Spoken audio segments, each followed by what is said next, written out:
Miss Beda Sepa. Mati Amidu letter 10 and I make a choice and apple and crata. Yeah, Babon said my phone nada. I did my four year you were media and I say so I'm suspension. Now Mary Moncrate moon and yet one more buying Phyllis or best mini on my edge, my best friend. Mati Amidu letter 10 yeah, watch that. What I say? What's it?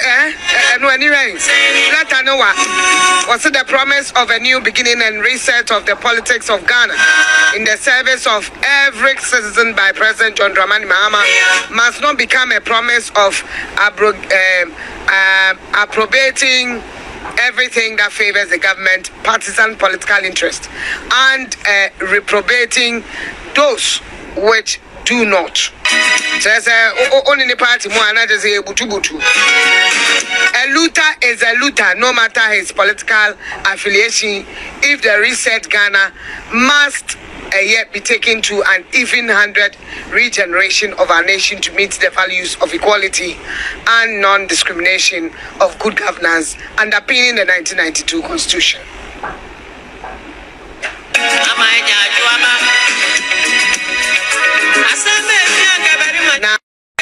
Now, I say it will be the height of a grand deception and patient propaganda to suspend all the employees of National Entrepreneur Innovation Program in order to adhere strictly to due process in regularizing staff employment to prevent further legal complications. I say, suspend all of them. I saying game so and name chief of staff the Good morning, my sister. How are you? I'm very fine. I hope so. Also, Amazing grace. we thank God. Yeah, beside and they abide him, in fact, chief of staff letter be about Montaigne, and what he wants groups be, and chief directors be our by remember what I started acting. In fact, no national service for the about Montaigne. So we'll be a volunteer on national service. One packet in Yemen Pebe, Mbutu no fanfa. And nurse for the by teacher for Emma and a minister Becca and nurse for teacher for the anymore. What's your take on this particular issue that is pending? A name at Amidu Atron letter at the Abba Montes. Well, thank you very much. Look, let's be very candid here. I have a deep-seated respect for everybody in Ghana here, no matter the educational level. And so, but everybody knows my understanding about HR and human resource management in Ghana here. If you don't know, then that is your own beef. So I am not going to speak like somebody who is trying to explain things. I'm going to speak to you from a pure professional point of view. Let me give you an example. There's a company we are consultants to. They hired another body to try and find out how they can beef up their staff. And when they finished, we were doing quality control of their findings. And only one person, one single person, they have to ask to the engineering department. We have to reject it because to overbloat. What it is that you must be able to determine the workload spread for each and every person in every workplace, including the public sector. Yeah.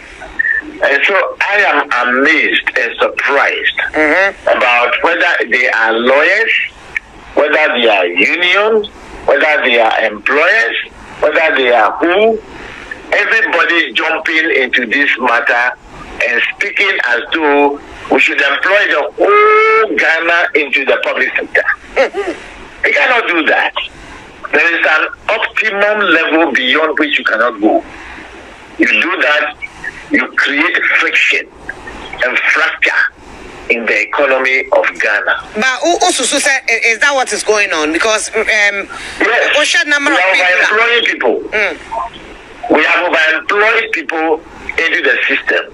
There are people in the public sector, they don't have the load they are to carry.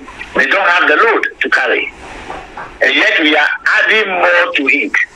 Exceptions can be given to certain professions. Even that, it will have to be properly done.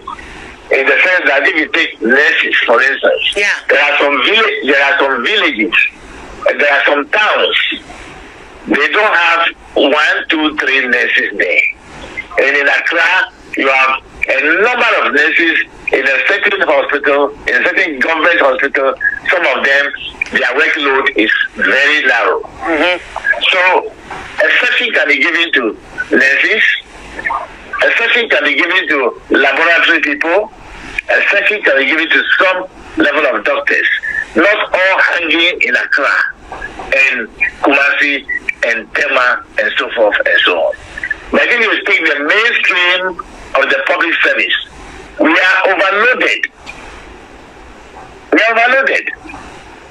There are places where they may need a certain caliber of people they rather haven't got it. And we have overloaded the system more so. Some of them have been done deliberately for political reasons. I think that we have to be very careful. So it's not about somebody writing.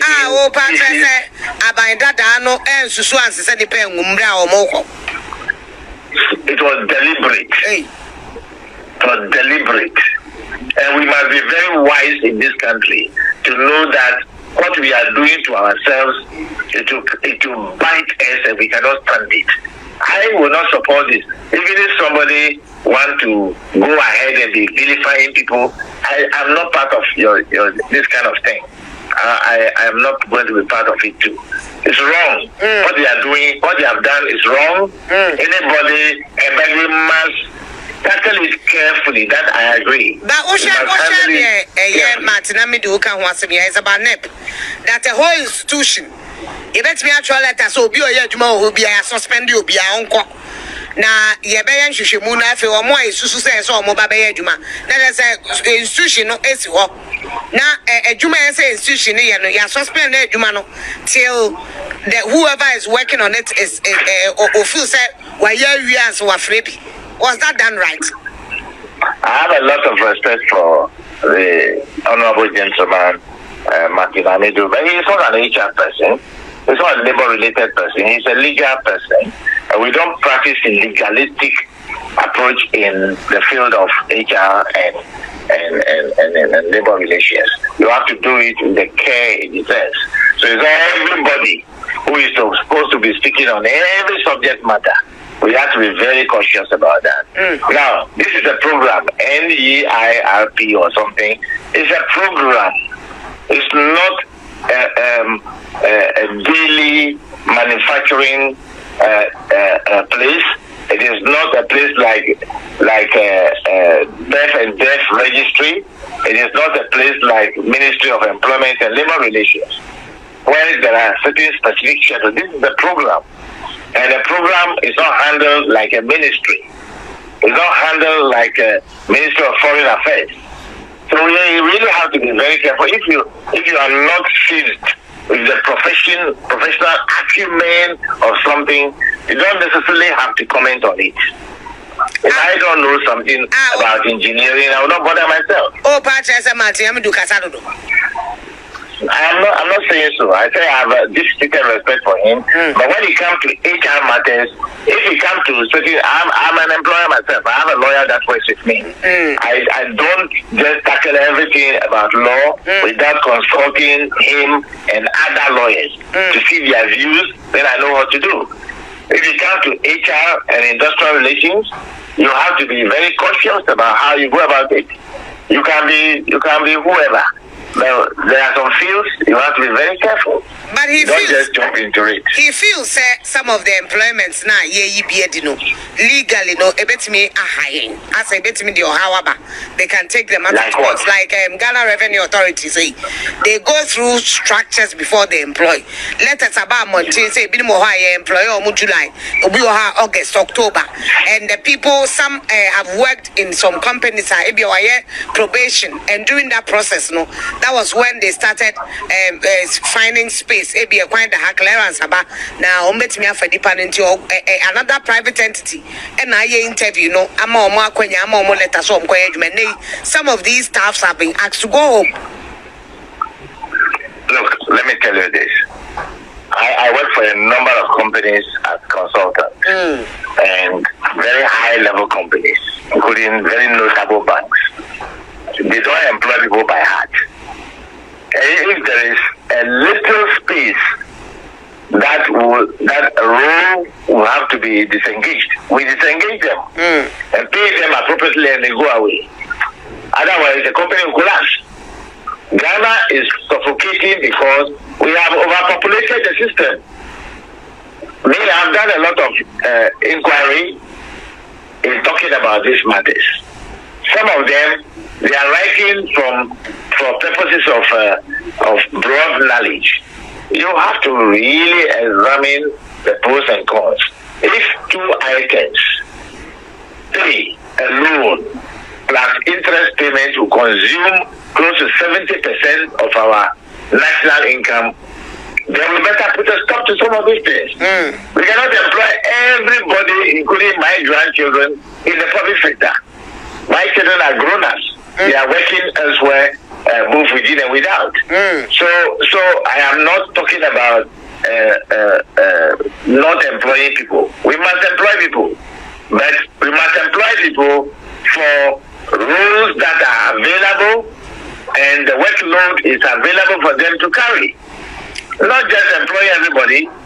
Then every lawyer in his chamber to employ 30 people. Everybody to employ. And let's see how you can carry it. To collapse. And in there, a buying session from 7 December will be I employing a disengaging. Is that to say, with what you're saying, say after that, they shouldn't employ anybody?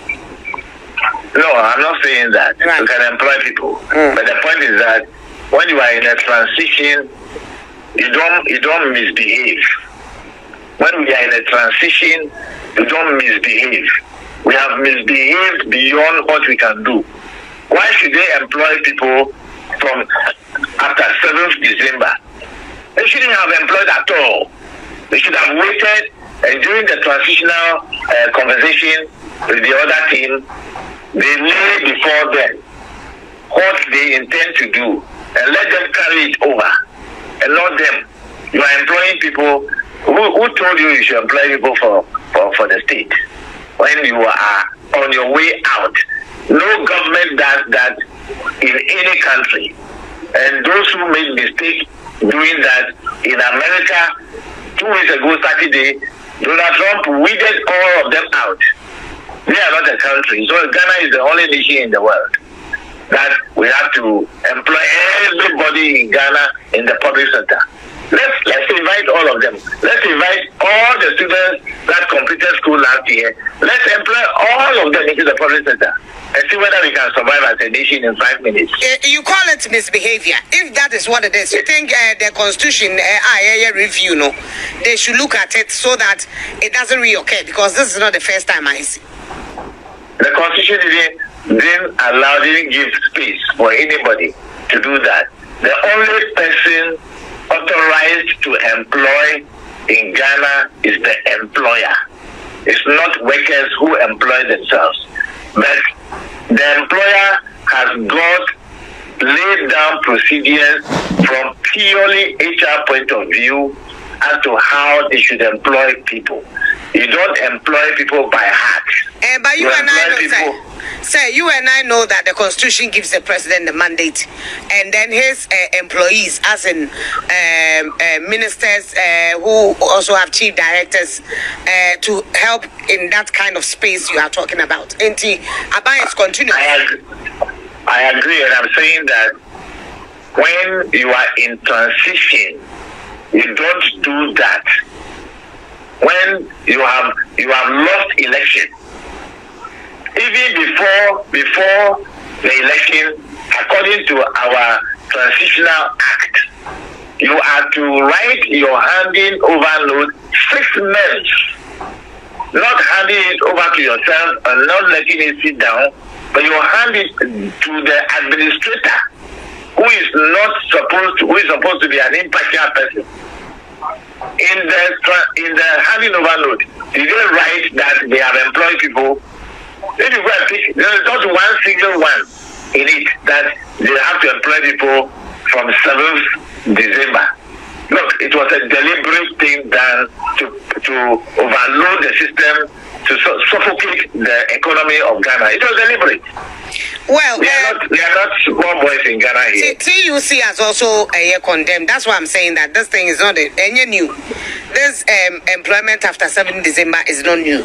So probably now there could be a clause that will deter whoever becomes whoever is president at the time when he's lost power, to stop the employment they do after 7 December. But TUC also... I'm listening. No, you go ahead. TUC's letter I saw on the screen, they have been carefully worded. They were not condemning this or that. They are talking about how careful we ought to be, and that in the future those things should not be repeated. That's how I read through, and I would have loved to do the same thing, maybe go a little step further. It says the TUC, that is the point 4. The TUC has closely monitored the spirited public discourse on the appropriateness or otherwise of the directive. We find the directive by the Chief of Staff very problematic, to say the least. Not only is his directive open to abuse, but we find it extremely difficult to understand how government could describe all appointments or recruitment made after 7 December 2024 as not in compliance with good governance practices and principles. Well, I have worked at a union level, at TUC level myself before. I know what it is, and we all have understanding about how to go about this. And I'm talking about purely HR point of view. Right. You don't over-employ people, whether in Ghana or Togo or Burkina Faso. Nobody has right to over-employ. You do that, you disable your organization. You destroy your organization.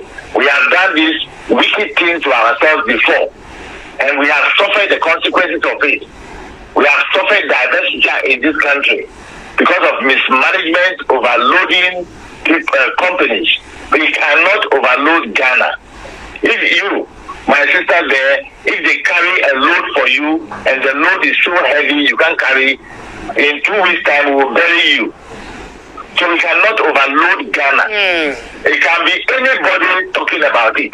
The point is that it's good to employ, but don't over-employ. And the law and the practice says so. And whosoever wants to be doing that, it's up to them. I was born in Gold Coast. Those of you who are Ghanaians who want to destroy your own nation, it's up to you. Right, so thank you so much. Thank you. In the era Austin Game, on an outtaining can labor consultant and expert. I was your uncle Buta for chain.